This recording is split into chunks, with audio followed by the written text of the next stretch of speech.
2026년 2월 1일 주일 말씀입니다. 누가 의문을 파헤치냐? 성경 본문입니다. 요한계시록 5장 1에서 7절.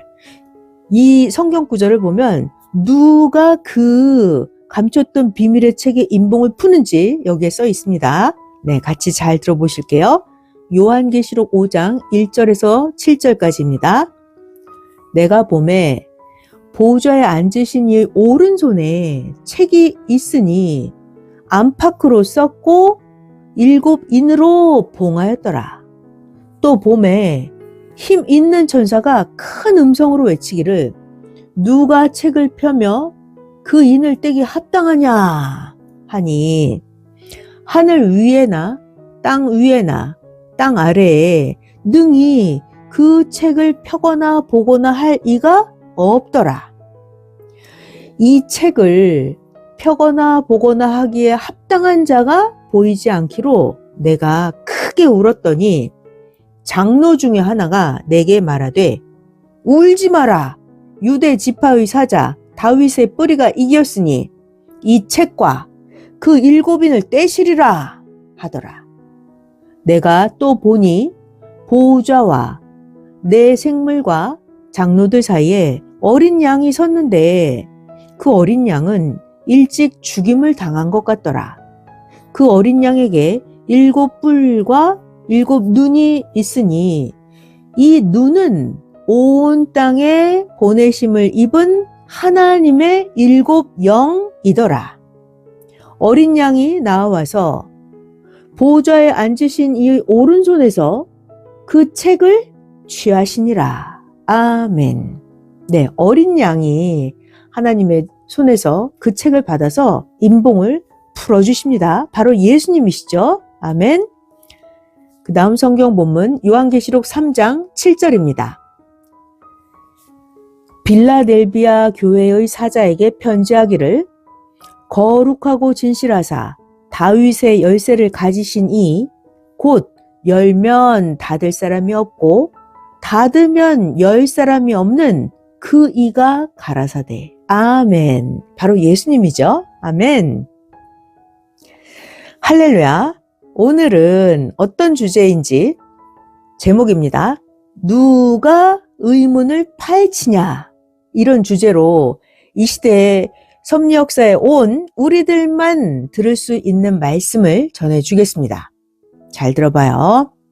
아무리 사명자라고 하더라도 모든 자들이 모르는 진리 하나를 깨닫기까지는 수십 년씩 걸리고 수천 번씩 행해야 됩니다. 예수님도 그렇고 이 시대 선생님도 그렇고 가만히 있는데 그 진리가 막 저절로 깨달아질까요? 아니에요. 수십 년씩 걸려야 되고 수천 번씩 행해야 됩니다. 그래야 그 몰랐던 진리 하나가 깨달아져요. 어떻게 그는 깨달을까요? 그는 고생하고 겪어봐서 겪음으로 인해서 그 진리를 알았기 때문에 그가 깨달은 그는 제일 그 귀한 가치를 잘 알고 그 진리를 행합니다. 그래서 하나님이 그를 깨달은 자, 그를 표상으로 삼고 행하십니다. 잘 들어봐요. 그래서 사명자만 그 가치를 제대로 하는 거예요. 왜? 고통을 겪어봤으니까, 행해봤으니까. 자, 그런데 사명자가 아닌 다른 사람은 그 엄청난 진리의 가치성, 그걸 처음에는 잘 모릅니다.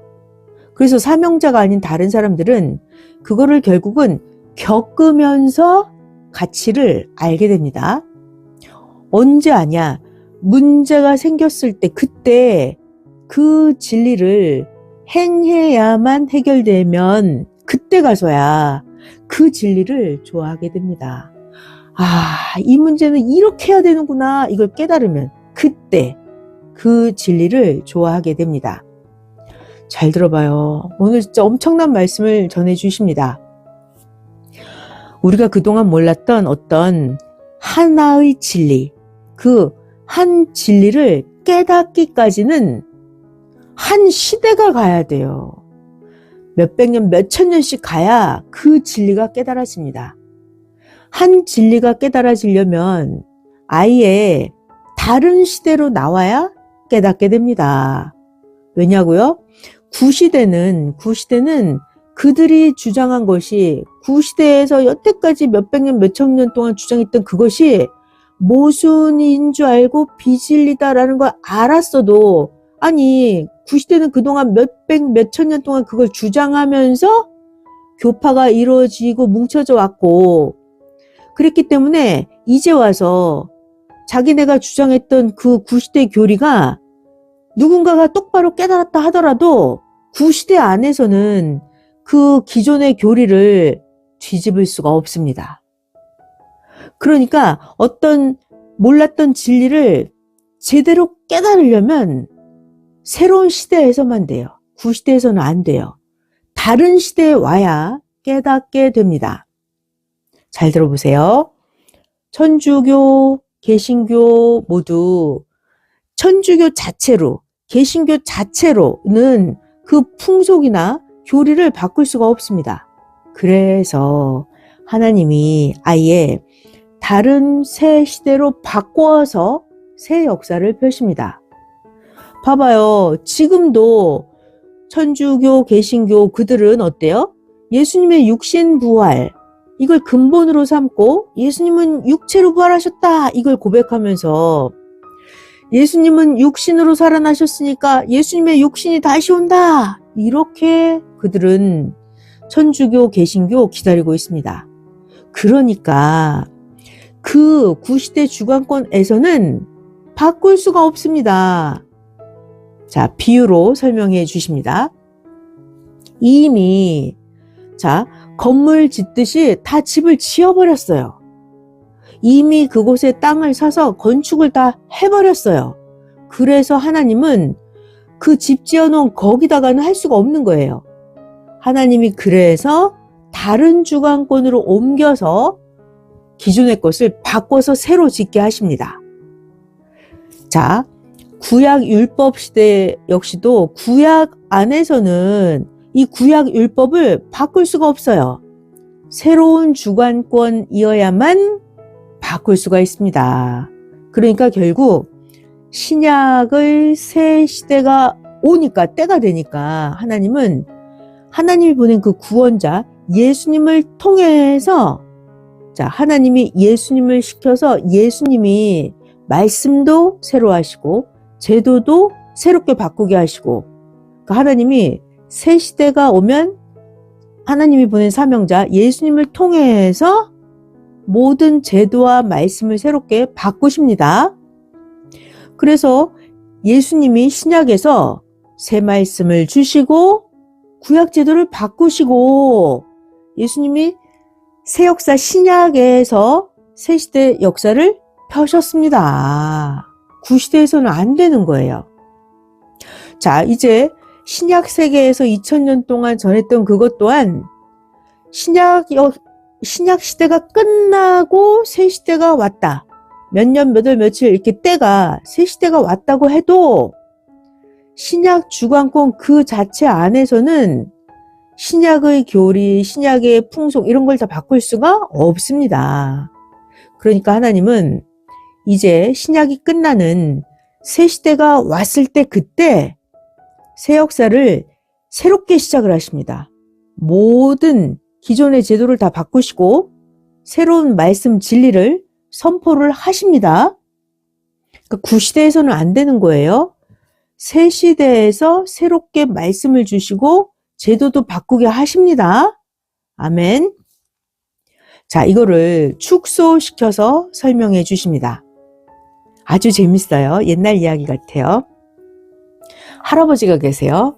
할아버지는 자신이 지켜온, 할아버지가 평생을 지켜온 그 제도와 삶을 바꾸기가 쉽지 않아요. 할아버지는 그거 못 바꿔요. 왜? 할아버지는 평생 70년, 80년, 90년 동안 이미 그렇게 오랫동안 그런 제도, 할아버지 그런 삶을 살아왔기 때문이에요. 그러니까 아버지도 이미 아버지가 집 짓고 있는 땅이 터가 있고 아버지 삶에 라이프 스타일이 있고 아버지가 살아온 제도가 있고 이렇게 있다고요. 이미. 그러면 아버지가 막 잘 변화가 될까요? 그러면 자녀가 아버지가 집 지어 놓고 사는 그 땅에다가 아버지가 이미 집을 다 지었는데 그 땅 위에 자녀가 또 집을 지을 수가 있나요? 안 되죠. 아버지가 이미 집을 짓고 사는 터에는 자녀가 건축을 할 수가 없습니다. 아버지가 지은 집 속에다가 아들이 새로운 집을 지을 수 없죠. 그것과 똑같습니다. 자, 그러니까 이제 이 자녀의 때가 오면 자녀가 커서 어른이 되죠. 자녀의 때가 오고 나면 자녀가 바꿉니다. 새로운 땅에 새롭게 자녀가 바꿔요. 자녀가 다 커서 다른 데 가서 집을 짓는 격입니다. 종교 역사가 똑같습니다. 그렇게 해왔습니다. 정치 세계도 그렇습니다. 똑같아요. 과학이나 각종 학문의 세계도 똑같습니다. 그러니까 종교, 정치, 과학 이 모든 것이 새로운 시대 때가 오면 새로운 인물이 나타나서 새로운 이론으로 역사를 이룹니다. 그러니까 새 역사, 옛날 구닥다리 헌 역사 말고 새 역사는 하나님이 행하시는 역사입니다. 새 역사는 과거보다 발달이 되었으니까 더 차원을 높여서 하십니다. 새 역사는 나무에서 자라나는 새 가지와 똑같습니다. 그래서 새로 난 이 새 가지가 크는 대로 새롭게 새순을 내면서 뻗어갑니다. 봐봐요. 신약 역사 2000년이 끝나니까 하나님이 천년 역사를 시작하셨습니다. 그리고 이제 하나님은 천년 역사에 해당하는 대로 새 말씀을 해 주셨습니다. 자, 신약 자체에서는 신약의 제도와 신약의 말씀을 못 바꿉니다. 신약 자체 안에서는 신약의 제도 못 바꿔요. 신약 자체 안에서는 신약의 말씀을 못 바꿉니다. 신약 그들은 신약 거기서 나와야 돼요. 나와야만 신약의 제도, 신약의 삶을 새 말씀을 받음으로 인해서 바꿀 수가 있습니다. 구시대의 신약에서 나와서 새 말씀을 듣고 새 역사, 새 시대로 오는 것, 이것이 거듭남, 새롭게 됨, 하나의 신앙 부활입니다. 구시대에서 나와서 새 시대에서 하나님의 새 말씀을 듣고 새로운 제도를 따라서 행하는 것, 이게 거듭남이에요. 신앙의 부활입니다. 새롭게 됨이에요. 구시대 역사 자체 그 안에서는 안 되는 거예요. 모든 것은 다 하나님이 행하십니다. 종교는 개인의 것이 아니에요. 종교도 하나님의 것입니다. 자, 종교라고 하는 것은 이게 사람의 것이 아니잖아요. 종교는 섬기는 주인의 것입니다. 그러니까 종교가 하나님 거예요. 그러니까 하나님이 보낸 자와 함께 종교를 직접 경영을 하십니다. 또 잘 배워보겠습니다. 모세도 그랬고 예수님도 그랬고 모세의 그 주관권 자체 안에서는 새롭게 못해요. 예수님도 신약 주관권 안에서는 새롭게 못해요. 그럼 어떻게 해요? 새로운 시대가 되면 예수님이 영으로 다시 와서, 모세도 영으로 왔었죠?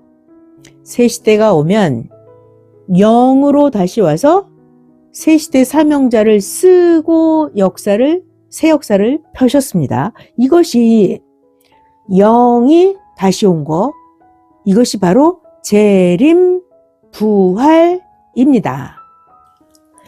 재림 부활 가르쳐 주십니다. 잘 듣고 배우겠습니다. 재림 부활. 재림 부활. 이게 뭘까요? 옛날 시대 사람이 하다가 다 못한 것이 있어도 이 옛날 사람은 이미 육신이 죽었기 때문에 더 할 수가 없어요. 이미 다 죽어버렸다고요. 그러면 이 사람은 영계에 있겠죠. 영으로. 그러다가 다음 새 시대가 시작이 되면 영계에 있던 그 영이 지상에 와서 새로운 시대의 자기 대상이 되는 그 육체를 쓰고 그 대상, 그 육체가 하게 합니다. 그렇게 해서 이 영계에서 재림한 영이 지상세계의 합당한 육신을 쓰고 같이 하는 것. 그렇게 해서 새 역사에서 이상을 이루는 것. 이것이 영재림 부활입니다. 자, 다시 와서 말한다. 이것은 다시 왔는데 구시대에 가서 말을 또 하겠어요? 그게 아니죠. 다시 와서 말한다. 이거는 새 시대에 와서 말한다 하는 것입니다. 다시 와서 말한다. 이거는 구시대 주관권에서는 안 돼요. 왜냐? 구시대 주관권은 새롭게 안 되기 때문이에요. 그러니까 예수님이 다시 와서 모든 것을 밝히겠다 하셨으면 새 시대 주관권으로 와서 말씀해 주십니다. 자, 이것도 비유로 설명해 주십니다. 어느 때는 선생님도 이 사람에게 말을 해줘서 그대로 행하게 해서 건설하고 새롭게 하려고 했는데 이게 안 된 거예요. 자, 그러면 선생님이 그 사람 시켰는데 안 된 그 사람은 그 주관권에 그대로 놔두고 선생님은 다른 자를 통해서 새롭게 하게 하십니다. 회사도 마찬가지죠. 회장님이 홍길동 시켜서 하려고 했는데 홍길동 시켜서 했는데 이게 끝났고 이제 더 이상 그 안에선 변화가 안 돼요. 그러면 회장님이 새롭게 하려면 홍길동이 한 거 그건 놔두고 회장님이 이제 갑돌이를 보내서 새롭게 한다 이 말인 거예요. 자, 그러니까 하나님도 그러고 선생님도 그러고 이 사람에게 말을 주어서 행하게 해서 건설하려고 했는데 안 되면 하나님도 그렇고 선생님도 그렇고 어떻게 하셨다고요? 안 된 그 사람은 그 주관권에 그대로 놔두고 다른 사람, 새로운 자를 통해서 새롭게 하게 하셨습니다. 하나님도 이렇게 역사를 틀면서 해오셨어요. 하나님이 계속 거기에 있는 게 아니라 항상 때가 되면 새 역사, 때가 되면 새 역사 이렇게 역사를 틀면서 해오셨습니다. 그리고 먼저 했던 그곳에는 이미 거기에 맞게 해주셨으니까 새로 누가 온다고 해서 먼저 줬던 것을 뺏어서 새로 오는 자에게 주지는 않아요. 그러니까 순리로 하십니다. 과거에 줬던 것을 뺏어서 새 시대에 주는 게 아니라 그럼 순리는 어떻게 하는 것이냐? 순리는 구시대는 그대로 놔두고 순리는 다른 데다가 새로운 사람으로 새로 시작해서 키우십니다. 이것이 순리예요. 이것이 이치입니다.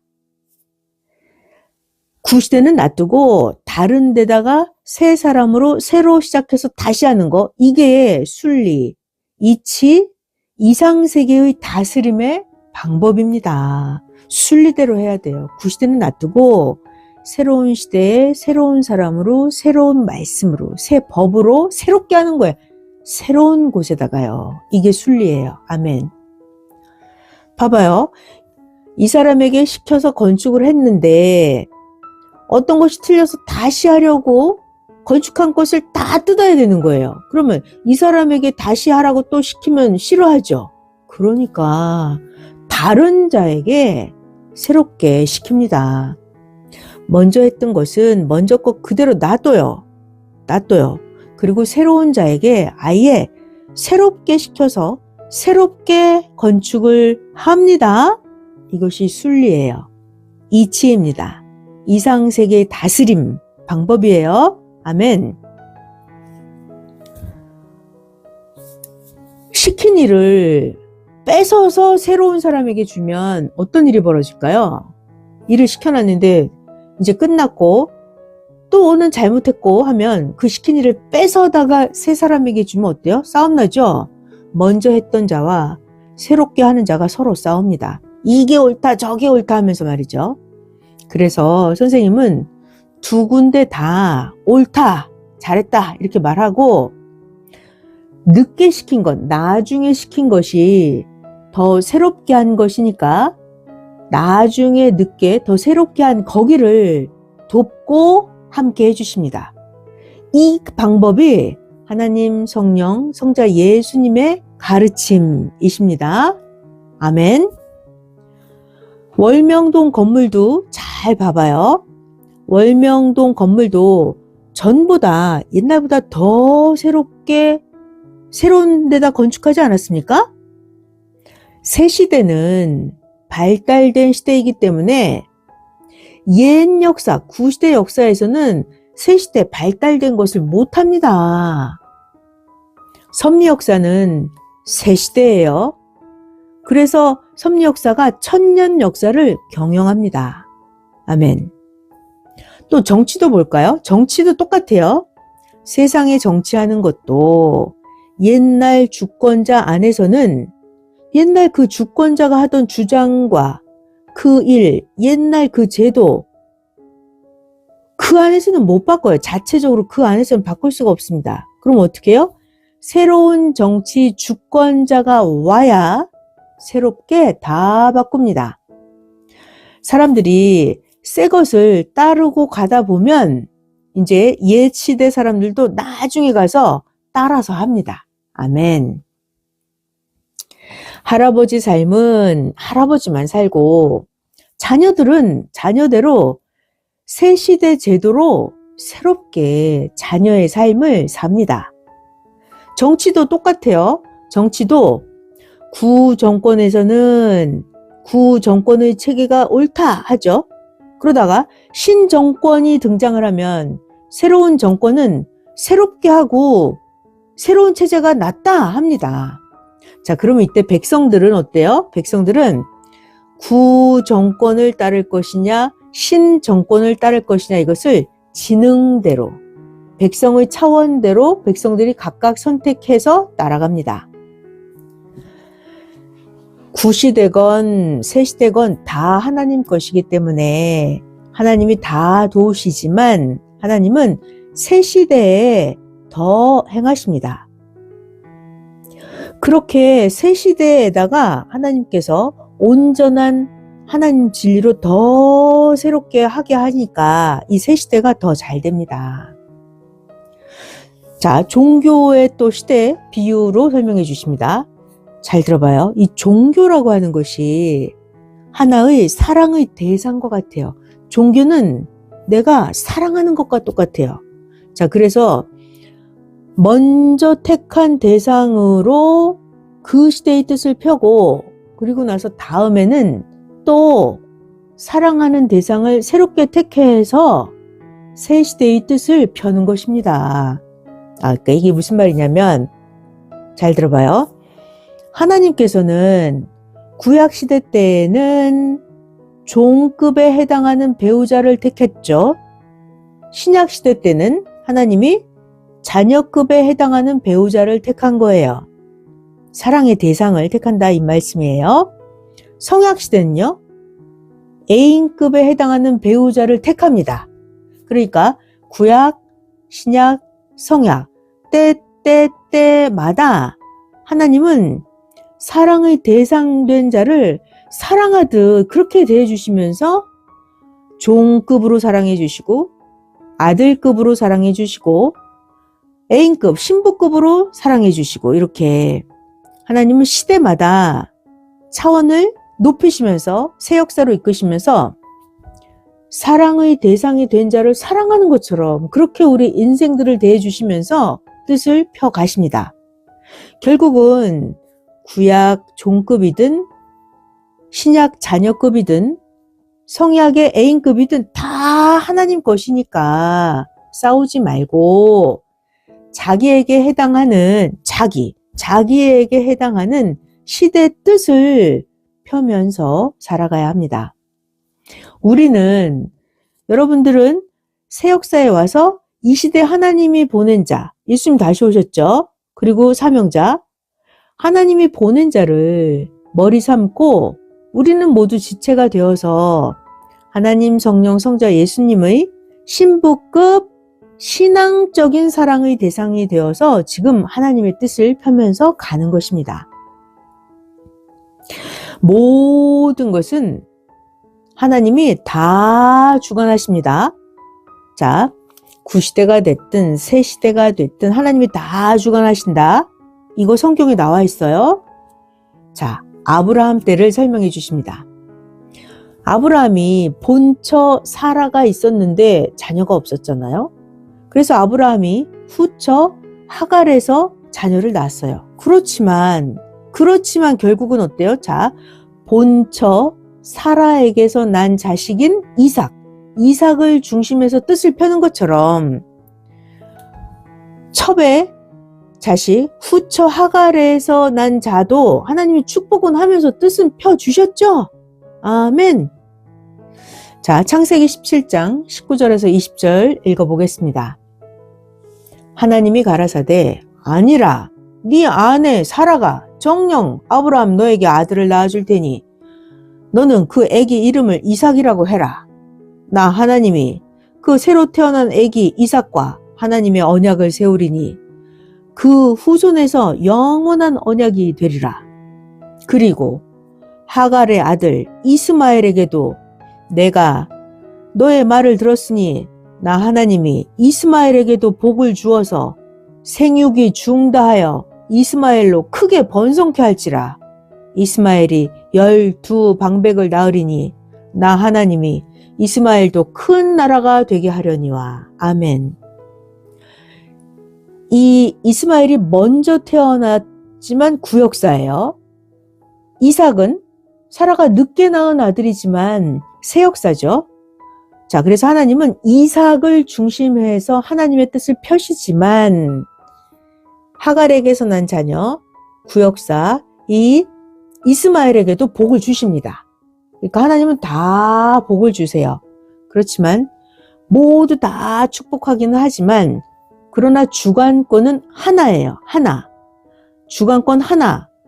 그걸 보고 중심에서 그 주관권 하나 핵심 그걸 중심으로 해서 역사를 펴나갑니다.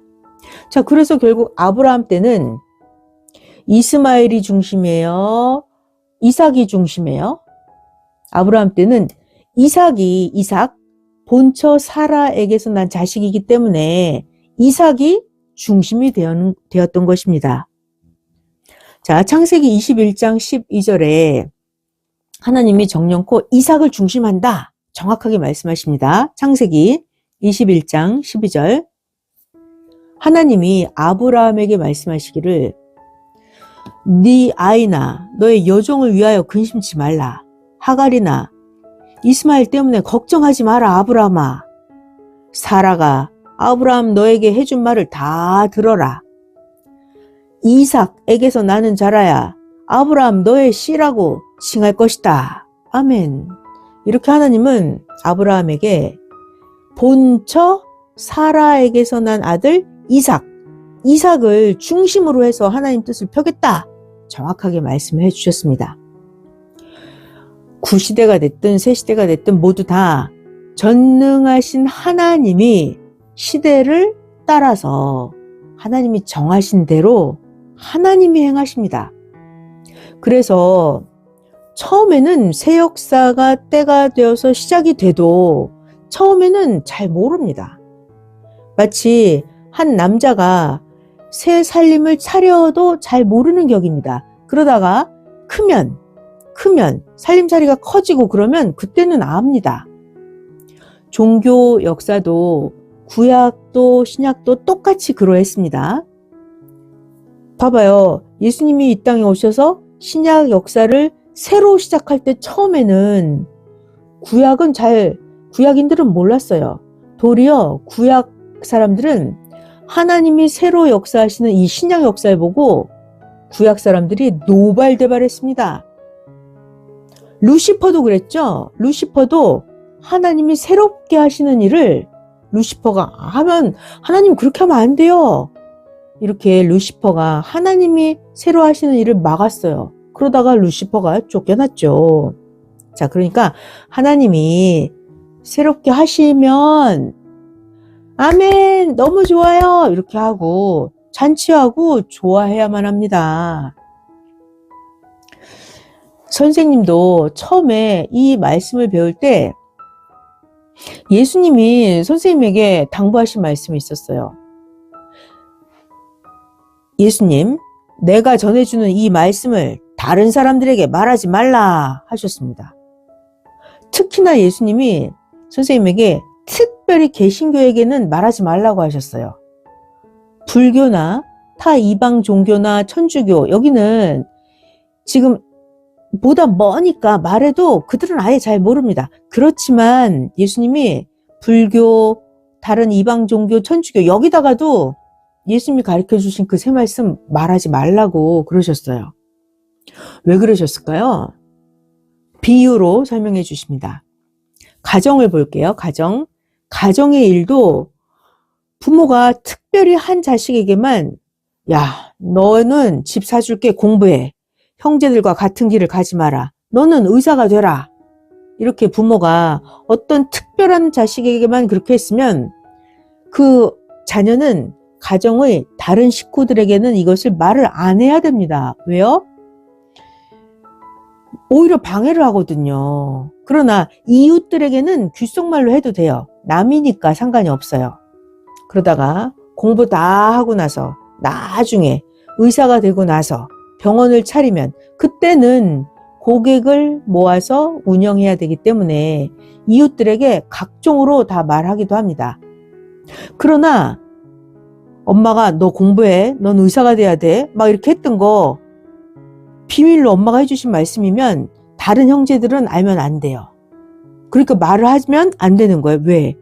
자기 그 비밀이 드러나면 형제들이 반대해서 못하게 하기 때문입니다.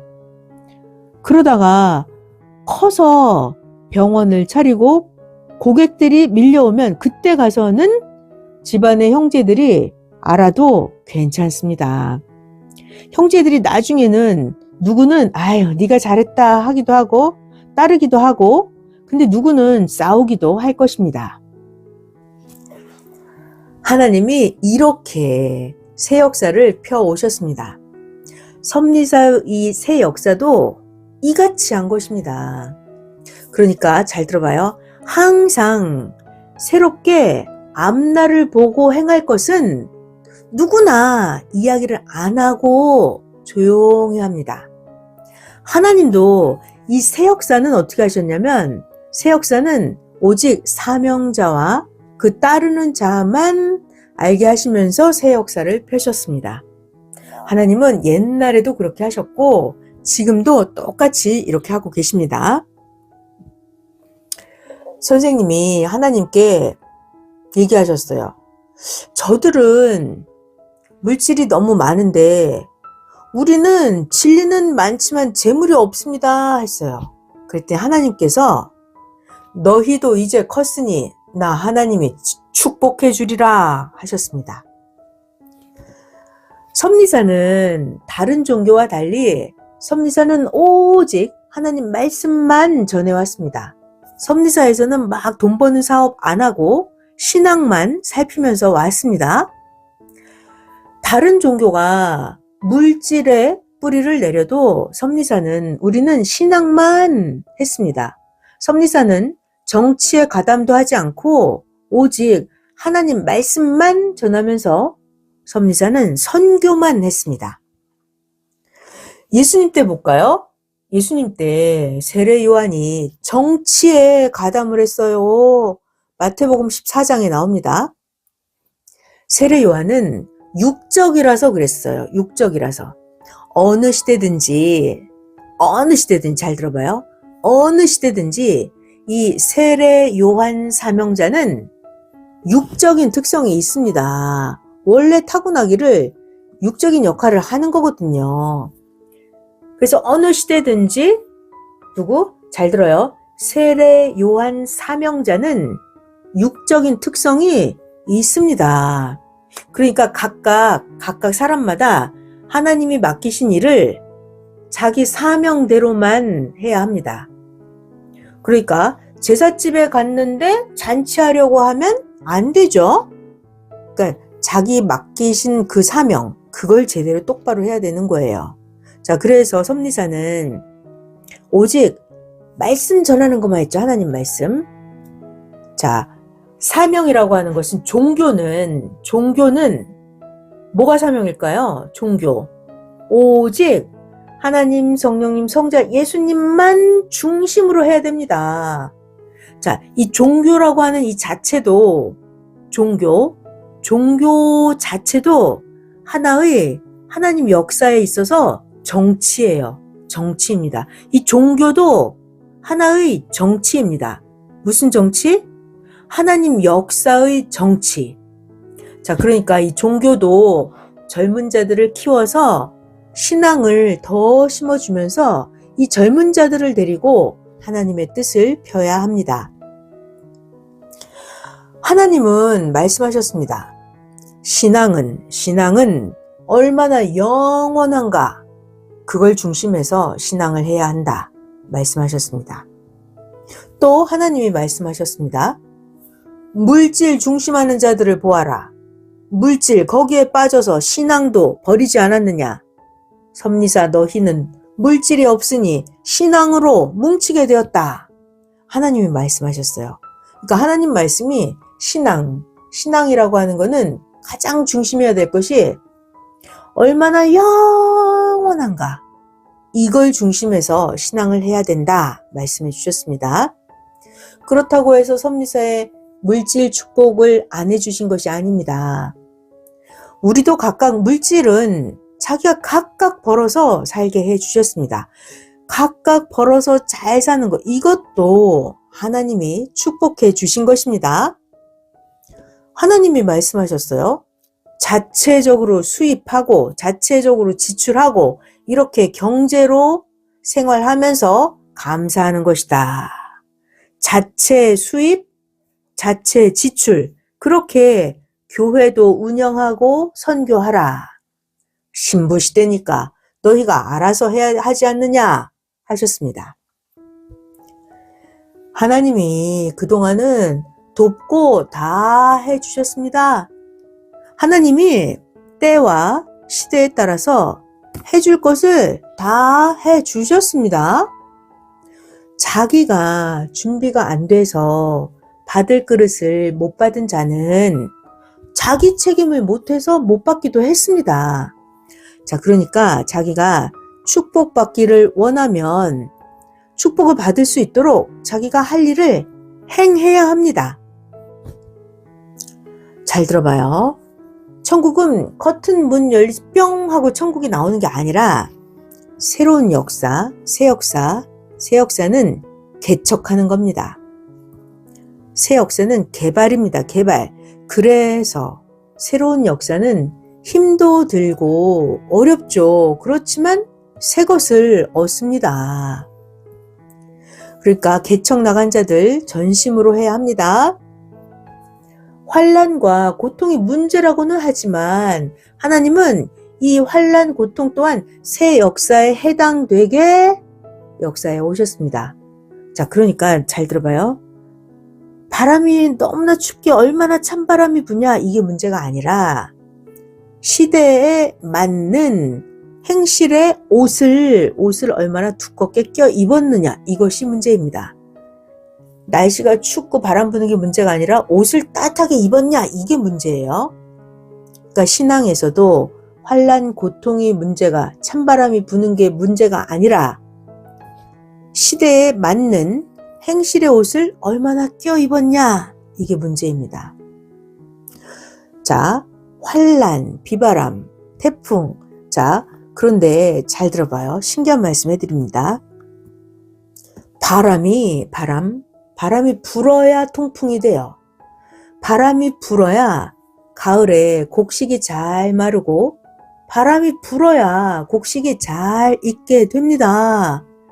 봐봐요. 바람이 없으면 공기 순환이 안 돼요. 자, 그러니까 이 바람과 같은 환란의 고통, 이것은 환란의 고통, 이건 바람처럼 환란의 고통, 이거는 모두 정신 차리고 더 잘하라 하시는 뜻입니다. 그러니까 바람이 불면 곡식이 잘 익게 해주시죠? 그것처럼 환란의 고통이다 하면 더 깨닫게 하고 더 빨리 가게 하고 더 하나님께 가까이 가게 해줍니다. 환란의 고통, 이거 좋은 거예요. 바람이 불어야 통풍이 되고 바람이 불어야 가을에 곡식이 잘 마르고 바람이 불어야 곡식이 잘 익습니다. 그러니까 그 시대에 따라서 하나님이 역사하시는 그 환란의 고통, 이것은 정신 차리고 더 잘하라 하시는 뜻입니다. 그러니까 환란이 큰 만큼 은혜도 컸습니다. 아멘. 잘 들어봐요. 길이 좁아도 빈몸으로 가는 게 낫습니까? 길이 넓은데 짐을 지고 가는 것이 낫습니까? 하나님은 우리가 행하는 대로, 또 우리가 하나님이 우리에게 뜻과 사명을 주신 대로 그렇게 역사를 해가십니다. 하나님이 나에게 어떤 뜻, 어떤 사명을 주셨느냐에 따라 하나님이 나에게 역사하시고, 또 내가 어떻게 행하느냐, 내가 행하는 대로 하나님이 나에게 역사를 해 주십니다. 그러니까 각자 자기가 충성으로 할 일을 하면 만사가 형통합니다. 왜요? 하나님이 다 보고 계시고 도울 건 완벽하게 다 도우시고 하나님이 하십니다. 하나님이 정령코 다 하시니까 여러분은 믿고 따라오기만 하면 됩니다. 이렇게 천국까지 가는 것입니다. 하나님이 다 가지고 계십니다. 하늘과 땅에 하나님의 창고에 가득 차 있습니다. 하늘에 있는 하나님 창고에도 가득 차 있고 땅에 있는 하나님 창고에도 가득 차 있습니다. 하나님이 다 가지고 계십니다. 그러니까 우리들이 몰라도 하나님은 때가 되면 행하십니다. 잘 들어봐요. 모르는 거를 하나님이, 내가 모르는 거를 하나님이 알려주시기만 하는 것보다는 하나님은 우리들과 같이 행하면서 가십니다. 그냥 알려주고 끝나는 게 아니라 같이 행하면서 가십니다. 나중에는 하나님이 이렇게 같이 하셨구나, 이거를 자기도 깨닫게 됩니다. 그러니까 두려워하지 말고 마음을 담대하게 해야 합니다. 지금 새 역사, 천년 역사가 시작한 지 벌써 반세기가 다 되었습니다. 올해가 48년 차죠? 섭리사 이 역사는 모든 종교인이 기다렸던 역사입니다. 결국 이 새 역사는 가면서 더 창대하게 됩니다. 믿고 행하는 자만 압니다. 그러나 옛시대, 구시대는 어때요? 구시대에는 새시대를 기다리면서 살다가 죽는 자가 그냥 대부분입니다. 옛시대 그들 중에서 2세들이 일부 새 역사에 와서 하나님 새시대의 새로운 뜻을 펴면서 갑니다. 섭리사에 와서 하나님의 새 역사를 펴고 따라서 하다 보면 어느 때는 이런 생각을 할 때가 있죠. 이거 하나님 천년 역사 진짜 맞나? 아니 왜 이 상세기에 이렇게 어려움이 많은 거야? 생각하기도 합니다. 왜 그럴까요? 새 역사이기 때문에 그렇습니다. 새 역사이기 때문에 개발하고 개척을 하다 보면 그래서 어려움도 많은 거예요. 구역사도 똑같아요. 구역사도 처음에는 그랬습니다. 그리고 새 역사에 오면 천년 역사 이상 세계인데 어려움이 많은 이유는 새 역사에 둘러싼 적들이 많기 때문에 그렇습니다. 그러나 새 역사 하나님이 경영하시는 거예요. 하나님이 모든 것 다 쥐고 다스리십니다. 볼까요? 영상 1번 같이 상고하겠습니다. 과거에 섭리사에 5명, 10명, 30명, 50명만 있을 때도 모두 다 뭉쳐서 행했습니다. 그때 선생님이 앞으로 1000명도 된다 하니까 모두 정말이에요? 우리 당시에 그렇게 되나요? 했습니다. 선생님이 웃으면서 너희가 결혼도 하고 자녀도 낳으면 더 많은 자들이 오게 된다. 호련히 1000명이 된다 하셨습니다. 그리고 나서 성전을 이리저리 몇 번 이동하면서 전도하니까 그 후에 이 30명, 그때 있었던 30명, 50명이 안 보이는 거예요. 어디 갔을까요? 그때 있었던, 초기에 있었던 10명, 30명, 50명 그들이 호련히 청중 속에 묻혀 있어서 안 보였던 것입니다. 영상 1번 끝. 똑같아요. 지금도 이 시대 도대체 언제 100만 명이 되나 합니다. 자, 그러나 계속 전도하고 인터넷으로 회원 모집하면서 복음을 전하면 100만 명, 이것도 호련히 됩니다.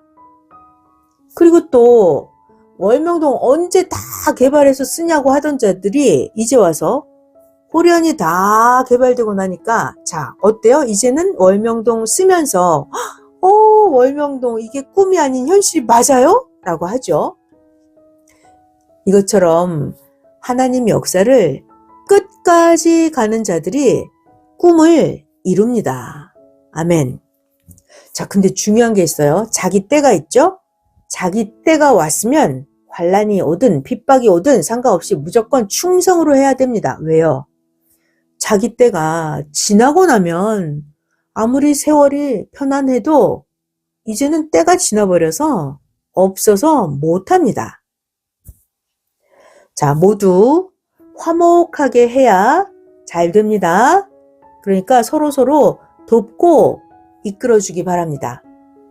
육적으로 배고픈 자는 먹여주고 신앙 역시도 서로 잡고 도와주면서 함께 가야 합니다.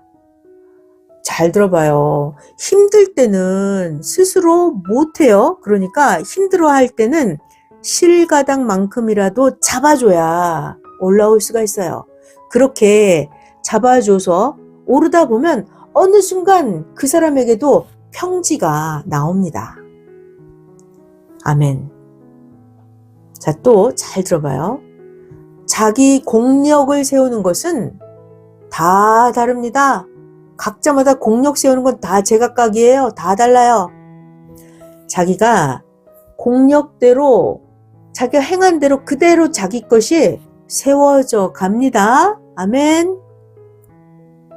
자, 이제 또 신기한 이야기 해주시는데요. 비유로 설명해 주십니다. 잘 들어봐요. 이 말씀을 왜 하시는지.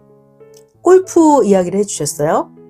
자, 골프를 치는데 멀리서 공을 치면 홀인원 할 확률이 10,000대 1, 50,000대 1 정도 되죠. 자, 그런데 골프 칠 때 홀 가까이에 가서 공을 치면 공이 더 잘 들어갑니다.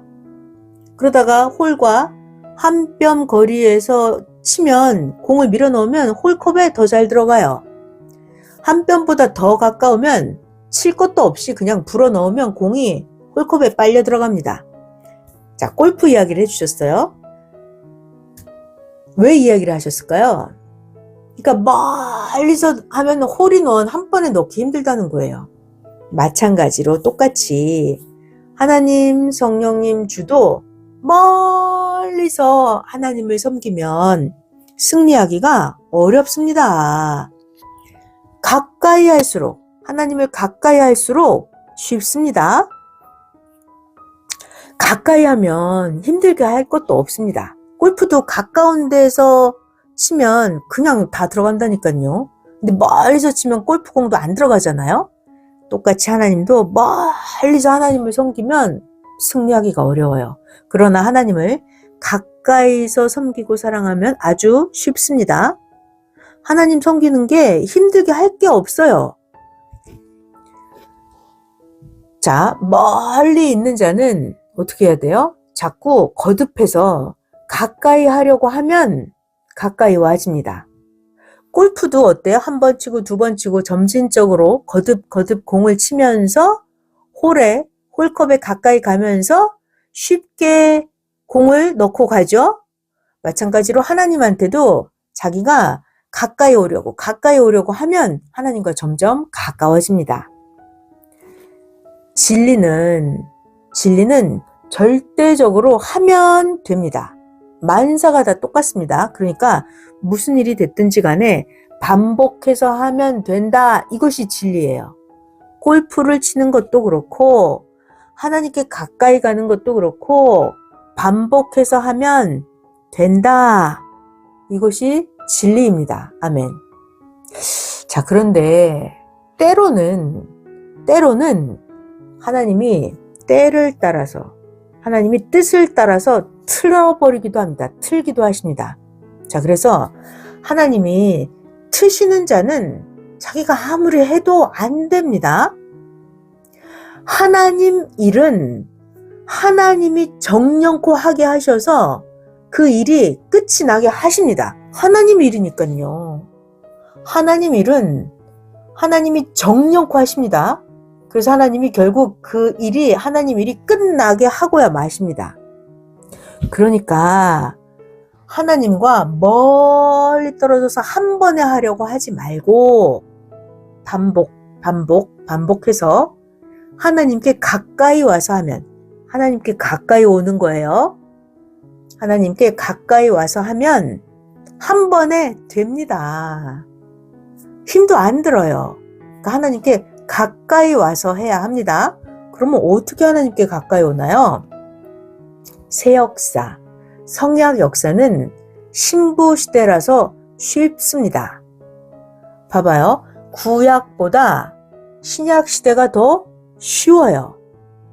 자, 이제 새 말씀도 다 가르쳐 주시고 가까이 하라고 하셨으니까 지금 전해주는 이 새 시대 새 말씀 듣고 오는 자는 하나님께 가까이 가는 거예요.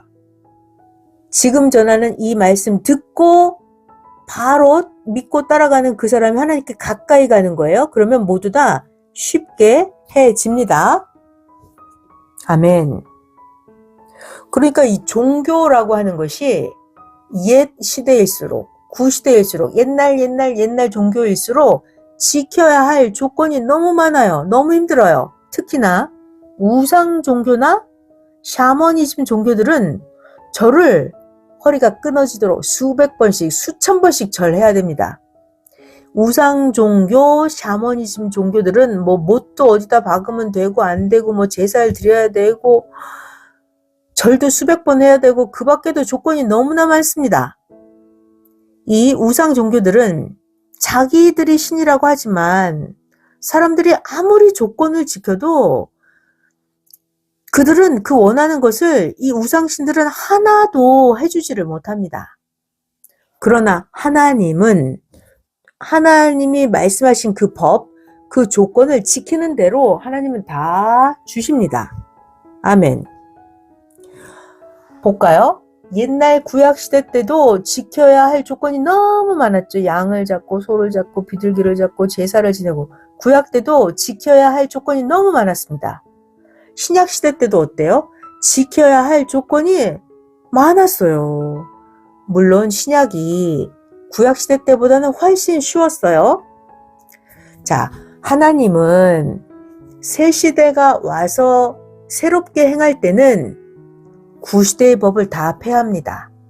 핵 기본법만 행하게 하십니다. 하나님은 새 시대가 오면 구시대의 법을 다 폐합니다. 그리고 새 역사가 오면서 하나님이 구시대에 있었던 많은 법 제도를 완화하게 하십니다.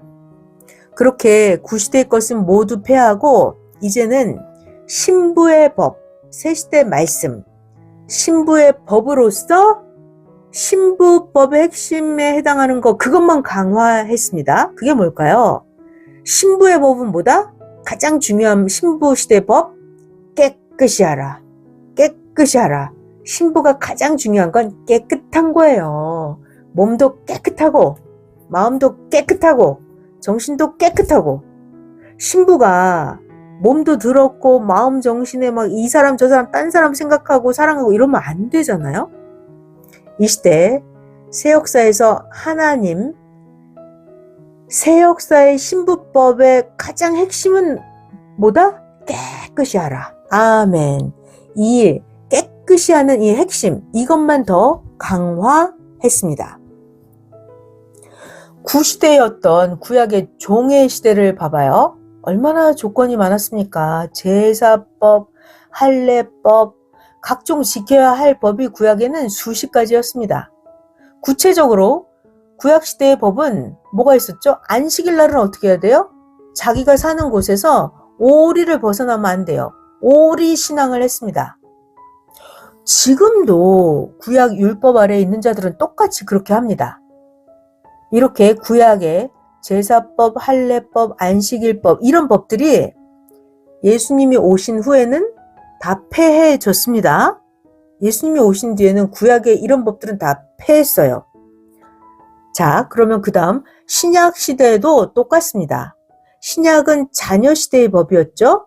신약 자녀 시대의 법. 이것은 이제 예수님이 신랑으로 다시 오신 후에는 신약의 자녀 시대의 법이 폐해집니다.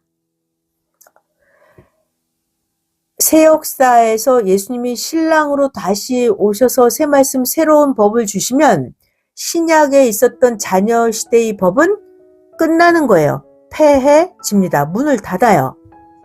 이렇게 섭리사는 하나님께서, 예수님께서 선생님을 통해서 새로운 신부의 법, 새 말씀을 주셨습니다. 자, 성령님께서 말씀하십니다. 영으로 다시 온 예수를 중심하라. 새 시대 성약도 이제 구시대 신약의 법은 폐하고 오직 새 법으로 새 시대만 쫓아라. 영으로 다시 온 예수만 중심해라. 성령님께서 말씀하십니다. 그러니까 구약이나 신약이나 이렇게 더 멀리는 샤머니즘 종교나 우상 종교처럼 이렇게 하나님과 먼 시대에 살면 조건을 세워야 하는 시간이 많습니다. 절해야 되고 제사 드려야 되고 아주 복잡해요. 조건 세워야 되는 시간이 많이 필요해요. 그렇지만 하나님하고 가깝게 사는 시대는 어때요? 하나님하고 이야기하는 시간이 많고 하나님하고 사랑하는 시간이 많습니다. 자, 이걸 비유로 설명해 주십니다. 남녀가 연애를 할 때는 어때요? 연애, 구시대예요. 연애를 할 때는 사귀면서 세워야 되는 조건이 많아요. 자, 그렇지만 새 시대, 이제 남녀가 결혼을 했어요. 결혼을 하고 나면 부부간에 이제 조건이 없어요. 같이 사랑하면서 생활하면서 사는 거예요. 아멘. 그러니까 이걸 종교로 확대하면 하나님과 먼 구시대는 조건 세워야 하는 시간이 많이 필요하고 새 역사 하나님과 가까운 시대는 하나님하고 이야기하는 시간, 사랑하는 시간이 많습니다. 아멘. 혼인잔치라고 하는 것은 이제 결혼을 하는 거예요. 영적인 결혼이죠. 혼인잔치는 조건을 세우는 그런 때가 아닙니다. 혼인잔치는 사랑하는 시간이에요. 사랑. 자, 그러니까 대표가 조건을 다 세웠어요. 그러면 따르는 자 모두는 잔치만 하면 됩니다. 모두 다 같이 화목하게 새 역사에서는 사랑의 잔치, 말씀의 잔치, 신앙의 잔치, 하나님과 예수님과 영적인 혼인 잔치만 하면 되는 겁니다. 대표가 조건을 다 세웠으니까 따르는 자는 잔치만 하면 돼요. 그러니까 믿고 따라서 이대로 천국까지 쭉 가면 됩니다. 자, 이제 마지막으로 시 한 편 전해 주십니다. 영상 2번이었습니다. 제목은 행함이 목적이다. 하나님이 시대에 세운 자도 구원자라도 하나님의 그 뜻을 이해를 못하면 먼저는 행해야 되기에 알리기보다 행하기부터 하게 하신다. 행하는 것이 목적이고 때가 지나버리면 못 행하기 때문에 몰라도 우선권으로 행위가 앞서게 하신다. 깨닫는 것이야 늦게라도 깨달아도 괜찮기 때문이다. 행위가 목적이다. 몰라도 깨닫지 못해도 하기만 하면 된다. 크면 깨달아진다. 후회는 스스로 해놓은 거 보고 이래서 했구나 깨닫게 된다. 영상 2번 끝. 성령 사랑의 평강을 빕니다.